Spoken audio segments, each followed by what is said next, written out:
The second question says, "Hi doc, I'm a healthy 43-year-old male who recently started feeling the symptoms of low testosterone, mainly low energy, fat gain, and muscle loss, even though I train and watch my nutrition. As a result, I started going to a TRT clinic. I seem to feel much better when my dosage brings my total testosterone to well over 1,100 nanograms per deciliter. However, my doctor said that if I exceed that amount the day after my shot, he will no longer allow me to be his patient.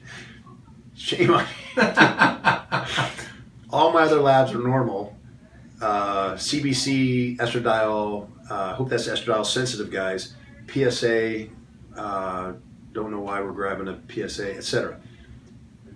Is having a total testosterone of 2,500, I am assuming that's nanograms per deciliter, medically dangerous, or is my doctor just covering his ass legally? Love the show. Please continue to do what you do. Thanks, Martin. Well, thank you, Martin. Yeah, this is a tough one because I never want to sound unprofessional, but at the same time, where someone needs a paddling, someone needs a paddling. I mean, this is the problem with the industry is, we're still catching up with the science. And, I think that the simplest thing for doctors to do is, if it's not your area of specialty, then, dish to someone whose specialty it is. I mean, look, no one would like to do it all more than me. I mean, I'd love to be able to do it all. I mean, and a lot of good doctors, you would argue, and that's why we're in the profession, want to be able to help any way possible. But when you're in over your head, and I don't mean because you're dumb or anything like that, but just don't have the time to, glean from all the books, all the knowledge that's necessary or that's available out there today, it's impossible. So you're going to have to do a little bit of specializing. But in this case, I would argue that the doctor, in this case, is ignorant as to what happens with TRT. We've known forever the way, the pharmacokinetics, we call it, the way these things are metabolized, the esterified forms of testosterone. And if you're going to maintain a titer of serum testosterone above 800 nanograms per deciliter, which we've known since the 1950s is the minimum on average per individual to attain clinical benefit, then the day after you do a shot, unless you're doing what they call, the microdosing, the sub-Q injections every week, which to me is nuts because that defeats the whole purpose of using a time-release esterified form of testosterone, but that's another discussion. But if you're using once a week intramuscular injection or some hybrid, sub-Q, which would make a whole lot of sense because it's a big bolus. But anyway, if you're doing a once a week injection, you're going to have a peak on day roughly 2.5, if you look right in the middle of the Gaussian curve, of, could be 2,800, could be 3,800 nanograms per deciliter. What's the biggest you've ever seen? Around about 3,800. Okay. Assuming that everything the lab was good, the patient was honest, etc. Right. But that's going to peak and then tail right away. Right. So that's normal. What I like to do is, because testosterone is not looked at like thyroid, for example, where there's a sweet spot and too high is just that and too low is just that.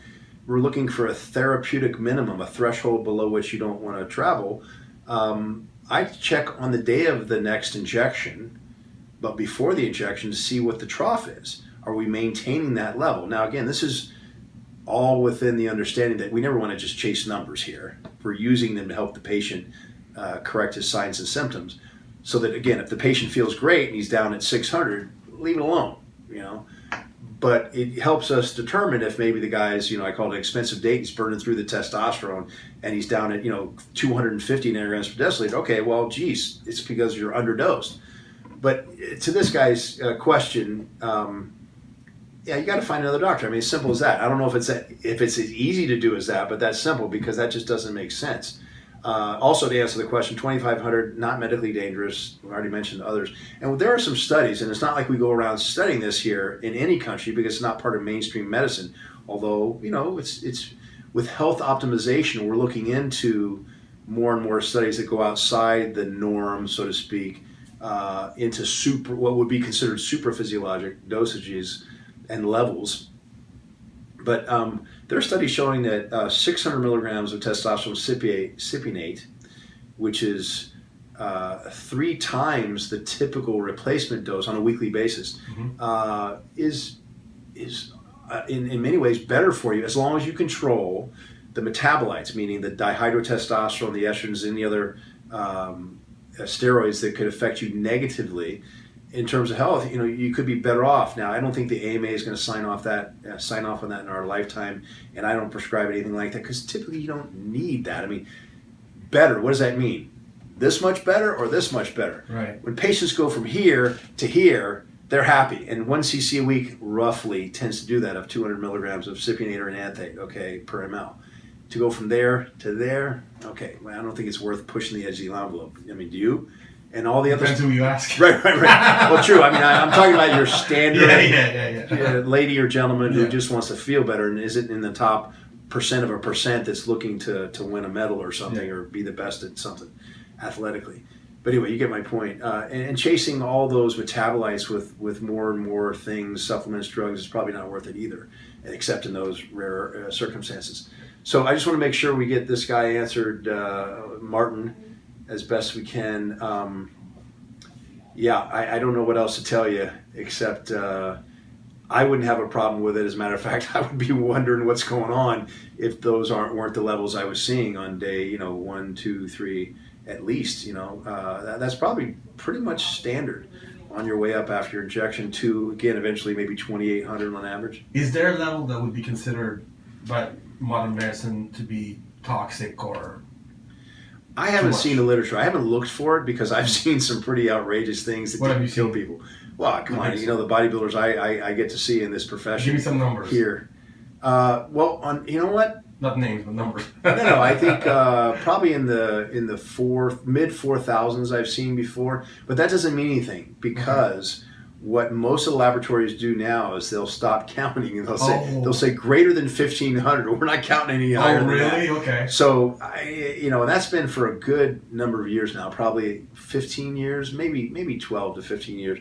So I don't really have a great beat on that because we don't measure that, and I don't know why that is.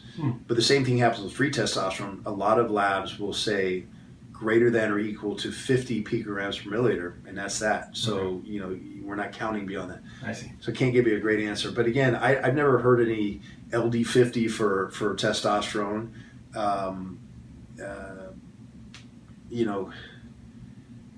There are things that come with using anabolic steroids and too much testosterone that'll kill you more than likely before those drugs will, if that makes sense. I mean, we've all heard about the athletes. I mean, I don't know if we want to go into this. You can certainly edit it out later if you feel it's not appropriate for our audience. But I mean, bodybuilders, new and old. What's your job?